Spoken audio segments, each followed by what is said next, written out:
Every Wednesday is going to be like this because that means I'll be relaxing in the pool either before or after the show, depending on how the day's going. So I'm looking forward to many more sunny Wednesdays. Today is a segment that I've been looking forward to for a few weeks now. We've actually started planning this pretty much the day that most of these establishments were planning their openings. So today we're talking about new restaurants not to miss. And all three of these restaurants have been open just a few short weeks. I think maybe the month at the most for one of them. But all of them have got people that are involved that have been in the culinary industry for a long time, have a great background, have a great passion. I've been to all of them, so I'm very excited. I've enjoyed all of them.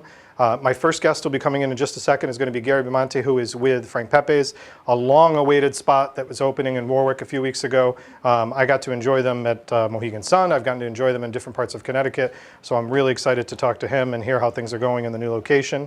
Then I've got Chef George coming in from Ulenny's, which opened right down the street.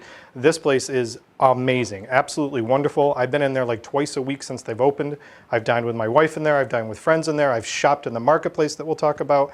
Another really, really good gem that's opened up in the city of Providence. I'm even going to compare them to what Italy is, and I think that that's where they're going to swing to, be this Greek version of an Italy. And then my last guest is Chef Jay. Now, he opened up Oh Boy, which has had its kind of soft opening going, very similar to Ulenny's, and it's pretty much kitty corner and right across the street from Ulenny's here in downtown Providence. And his method of cooking is this sous vide, and his whole menu, from what I can tell, seems to be this way. So we're going to ask him more about that, get an understanding of how this is done, and hear about his background, because boy, the stuff he's putting out over there looked beautiful and tastes awesome. So 3 exciting new restaurants. There's more that'll come. I'm sure a lot of you asked me about other ones that have been opening in other parts of the state. I promise we will get to them. This will probably be the first of 2 or 3 segments to cover all the new restaurants that are opening in this season. But let's get things started. The pizza aroma in here is amazing. I want to bring Gary in to get talking. Oh, plates and pizzas. Yeah, you can't go wrong with this. Absolutely. I got to tell you, thank you for making the time. I really appreciate it. My pleasure. I reached out to Gary literally, I think, the day before you were opening for your friends and family out there. And I want to give a shout out to Regan Communications because they were great in making this happen. Absolutely. And I found out about this from one of your team when I was actually at the Mohegan Sun Wine Festival. And that's how I found out that you were coming to Warwick and the announcement was going to be getting made. So I got all excited at that time frame, but I was swore to secrecy. I couldn't say anything. How's my hair? Is my hair okay? okay? It looks good. Oh, It looks really good. So, I mean, the pizzas alone we're going to talk about because it's going to be awesome. But kind of give us this overview of Frank Pepe's, because you've been around. Your family's been in this for a very long time. This June will be 93 years. 93 years. Yes. My grandfather came from Italy back when he was a teenager. He worked in a bread bakery and a watch factory. When World War I broke out, he had to go back to Italy, fight in the Italian army. Wow. When World War I was over, he was then married. He came back to New Haven, and he worked in a bread bakery, and he was flattened out some bread dough, put some sauce on, and he was selling his pizzas. There was a lot of industry in the area. Yeah. So he was selling his pizzas with a cart, but he couldn't keep track.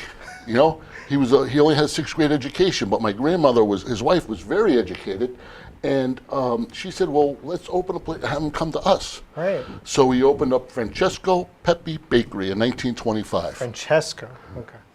So it was just a takeout place. So his business did so well that he expanded the building a little bit, put some tables in, and he had the first sit-down pizza, one of the first sit-down pizza restaurants in Connecticut. Oh my God, that's fascinating. Just the fact that he had to leave to go fight in World War I, you said. Yes. And then he came back. Yes. Yes. Just the fact that he was able to come back and be able to do that, God bless him, and thankfully he was able to. But this history that you've built over the course of the 93 years, how many restaurants are there now? We have 10. 10. Number 10 was Warwick, Rhode Island. What was Warwick? So most of the restaurants, and correct me if I'm wrong, I've seen it's Connecticut and New York, is that right? Connecticut, New York, and Massachusetts. And Massachusetts yes, is one. We're just outside of Boston. Okay. So how did Warwick come to be? Because I got to tell you, I mean, for a place that started in Connecticut, everyone was like, this was a high anticipation. We always try to make Frank Pepe's a destination location. Okay. So when our site development guy came up with this building, it used to be the old corner bakery. Yep.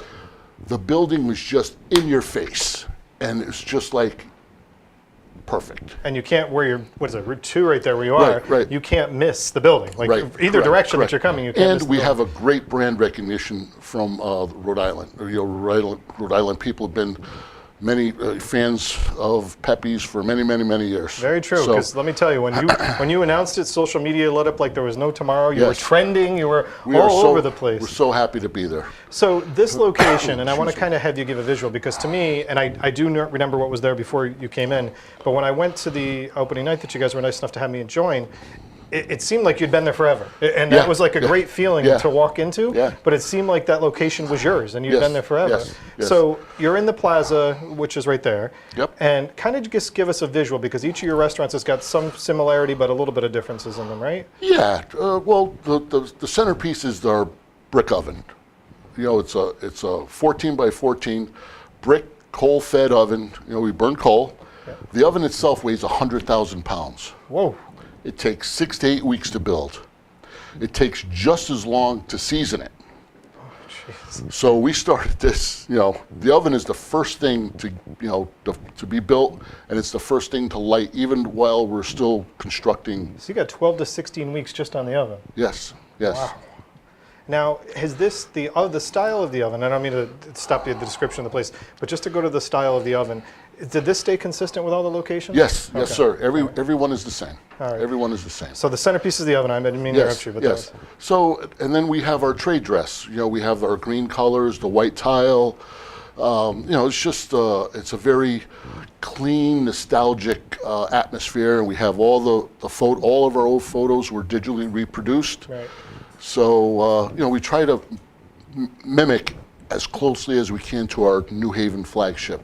And that New Haven flagship, to speak of it, it's all about comfort. Everything you walk Yes. in, you feel it's like that neighborhood special place that you can go into and feel comfortable. Yes. And you know, when I came in, I think we tried 3 different pizzas that night. I think we had salad, and then you had wine. Yes.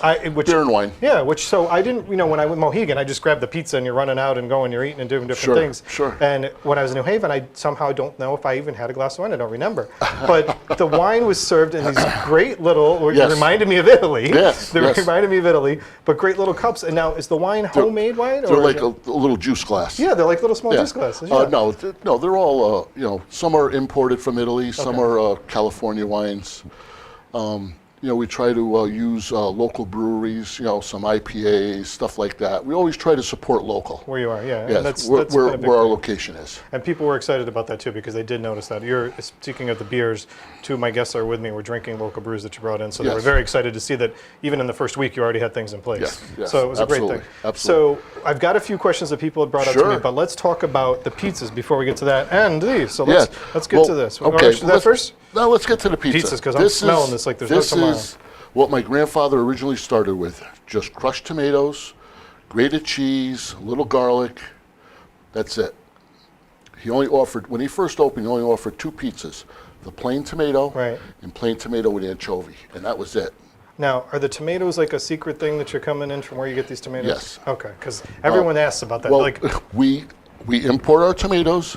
Every year, my cousin and I, we run through the gauntlet, we call it. the gauntlet. We get like 10 different samples from different regions in Italy, and we test them.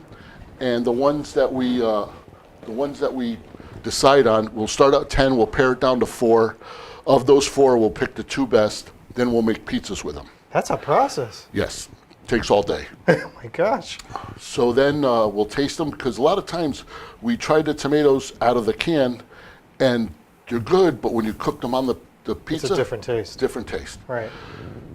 So we do that, and we have to buy now, because we have so many locations, we want to keep the product consistent for the whole year. Right. So we buy 15,000 cases a year of tomatoes. 15,000 cases of tomatoes. Yes. So the Italians are loving you. The pack. There's a problem though. The packers can only pack 7,500 cases a day, so we have to buy 2 full days of packing. Wow. Yes. That's, But we're okay. It sounds like a lot. but you're used to it now. Yeah. Now you're used to it. But that attention to detail is, I think, one of the things that has helped make you Absolutely. so famous and Absolutely. so authentic, And because that's what everyone was talking about. That's my job right now. My title is quality assurance. So that's what I do. I go around. I make sure everybody's adhering to the recipes. If the managers have any problems, I help them out. We troubleshoot. whatever we have to do. But this is actually, it is a full family affair, right? Absolutely. So how many? Everybody thinks it's a franchise. It is not. Right. There's satellite locations. The family is very involved. I have 3 sisters and 3 cousins. There's 7 of us. Right. I have the main position. My sisters are servers. My cousin is a consultant. My other cousin, she does, New Haven bookkeeping, stuff like that. But everyone's involved in some way. It's state. Everybody's involved in the some way. family state involved. We're all co-owners. So. Right. So I mean, and I'm glad you brought it up because there was a question that I got, and Jeff, he just answered it for you. Is this become a franchisee or a chain situation? Never. And it stayed. So all 10 locations have stayed in the family, and the process that you just heard from a quality assurance thing shows you the passion that the family still has behind it. Very much so. All right. Very What do much we got in this one? This is what we're nationally known for, the white clam. Amazing. Absolutely amazing. Fresh shuck clams. We shuck them fresh daily. In New Haven alone, we do about 70, 80 bushels a week. So did this become a fan favorite just out of Connecticut and then everywhere else wanted it? Because it's everybody in Rhode Island, this was all the questions. Everybody's like, Right. are they serving this one? Are they serving this one? I'm like, Yes. The answer to the question, yes. This came to be when my grandfather moved from his little bakery. look at these. I'm going to pick one up because I just There you got go. When my grandfather moved from his little bakery to the larger location in 1936, there was a gentleman there shucking clams. And he was out there talking. He said, "Pop, why don't you put these on a pizza? Let's try it." So we put on the pizza. Everybody loved it. No looking back. So we've had it on the pizza since the late 30s. That's an awesome story. So over time, and talking about since the late 30s, over time talking about the style, one of the other things that I was asked to follow up with you on is, has it been that there are new styles, new traditions that you add? Somewhat. Thank you. Thanks, Taylor. Somewhat. We added salads. Right. Because we're not gluten-free. There's no way for us to do a gluten-free pizza. It's challenging. There's no way. Right. There's just flour flying around. If somebody has, a serious celiac problem, we can't accommodate them. Right. We've had people bring in like a rice shell, and we put some toppings on it, but they didn't have celiacs. They just chose to be gluten-free. Okay. So there was a little bit of cross-contamination, but they didn't care. Right. It was fine. But your concern is you don't want to have to worry about that cross-contamination, put someone in a bad position. Absolutely, Right. 100%. So we have, we added salads as a gluten-free alternative. Okay. We have added some specialty pizzas over the years, here and there. We're not really into like switching them out. Okay. It's more keeping it the traditional style. Yeah, we're what you're more used to. traditional. Yeah. More traditional. This is another one of our specialties that we came up with. I had this opening night. This was amazing. Spinach, mushroom, gorgonzola, mozzarella. It's phenomenal. It's really, really good. If you are a cheese person and a mushroom person like I am, the fact that you have gorgonzola on this pizza was extraordinary. The taste was unbelievable. I have to say, I'm eating this when I got off the air because this was absolutely my crowd favorite when I was there. And it was delicious. Thank you, sir. Absolutely delicious. Thank you. All right, and we got one more because I had to make sure that we showed as much as we possibly could. Right. This is the Margarita. Look at that. Fresh mozzarella, fresh basil, tomatoes. We recently started selling this. We've been researching to try to get a fresh mozzarella that melted just right on the pizzas. And we do a lot of research with, we recently added meatball. Okay. And I don't even want to tell you how many different meatballs we tried. So just like the tomatoes, from the quality perspective, you're saying the tile that you have, you guys are really putting a lot of effort into figuring out what's going to taste right, what's going to keep it authentic in the recipe. 100%. See, and this is where, people talk about, you just mentioned specialty pizzas and stuff like that. The theme that seems to be out there from, and you can tell me if I'm wrong, but from your reputation of now 93 years is that stick to what you know, stick to traditional, and stick to what people love. Because I believe we had this conversation at the opening. We probably I'm getting did. a little deja vu here. No, we probably did, because that's what, everyone was asking is that, do you need to do this? Do you need to do that? Do people get tired? And I haven't found a single person that has not wanted to keep going back for their traditional favorites. Awesome. To be able to do it. So congratulations to you guys for we've this. got a really good reception from the people of Rhode Island, and we're happy and blessed to be here. We brought along with us a local soda that is made in East Haven, Connecticut. It's right down the street from New Haven, Connecticut. And we've been serving this since my grandfather opened, because he always kept, supported local local. 1922. Yeah, they were actually open before we were. Wow. That's so cool. And I love it's that. family run. It's a family run soda business. The soda is very, very good. And these are all saying, from reading these, they're all caffeine free that I got so far. White birch. Yep. An orange. Yep. Ginger ale, and this is a cream. But they have many different sodas. They have an iron brew, which is very good. It's almost like a sarsaparilla. Yeah. And so, you know, in 93 years, and now to have 10 locations, you've spaced them out nicely over that 93 years to be able to keep up and do that. Well, we only recently started expanding 12 years ago. 12 years ago. And the reason for that was, you know, I'm the youngest at 58 years old. We're all kind of aging out, and we wanted to keep, you know, the fourth generation. We're the third generation. The fourth generation, they have their own interests. Right. So we wanted to try to keep our grandfather's legacy alive. Awesome. Plus, you know, you make a couple extra bucks, so It's always good. So we started this expansion. So we have Frank Pepe's Development Company. Okay. We have a CEO, Director of Operations. We employ close to 400 employees. We have a great management team. We have 30 to 40 managers. Wow. General managers, assistant managers. And so after we're all gone, after the family's gone, our grandfather's legacy will live on. That's absolutely amazing, first of all. So congratulations to you and your family for having that foresight to do that. But 400 people, you're saying, throughout the 10 locations employed. Yeah. So you're in New England, so Massachusetts, New York, but Massachusetts, Rhode Island. It's closer to 450 right now because with Providence. You're an economic engine there. It's a generator, With Warwick seriously, opening, yes. to be able to have that great thing going. We have 45 employees in Warwick alone. Jeez. So exposure-wise, you know, Connecticut is a hub to a lot of things. You started in some great areas to be there. Mohegan Sun, you know, when I saw you at the wine festival Yeah, well, stuff. you know, they're a sovereign nation, so you know, it's many multicultural. So that exposure had to be extraordinary Yes, to be there, because you know some of the comments that I was reading and getting on Facebook were from people that were from Florida, people that were from all over the country, that were making comments, and that to me would have to stay okay. Either Connecticut's getting a lot of great tourism, or Mohegan Sun's got a lot of good people going through there to see it, because that's extraordinary. Well, a lot of people from Connecticut relocated to Florida, so they know, you know, they know Pepe's, they know the pizza, they know the Italian restaurants, excuse me, in the area. So, you know, they love us. Well, you guys have seriously done a great job. Rhode Island is very excited that you were here. And we're honored and pleased. We're very pleased. And the mayor of Warwick, Mayor Solomon, he's been in half a dozen times already in the last 2 weeks. I just left him today when I left. He was just walking in with his wife. And he was council president, just assumed the mayorship, so he's a born and bred Warwick person. He's very excited about all the development stuff going on. Great guy. So from a perspective of the community things, are there things that you guys will get out there and be involved in each community that you go into? Yes, absolutely, Good. 100%. Awesome. So if you've got questions about that, reach out there. Like you said, he's got a great corporate team to do that. I know people were saying, do they go out into the community and be a part of things? Go to our website. And you also got to give them a chance to get their feet wet. You're what, 3 weeks, 4 weeks old, huh? 3 weeks. 3 weeks. So 3 weeks old. I said I didn't think there was anybody older than 4 weeks around here.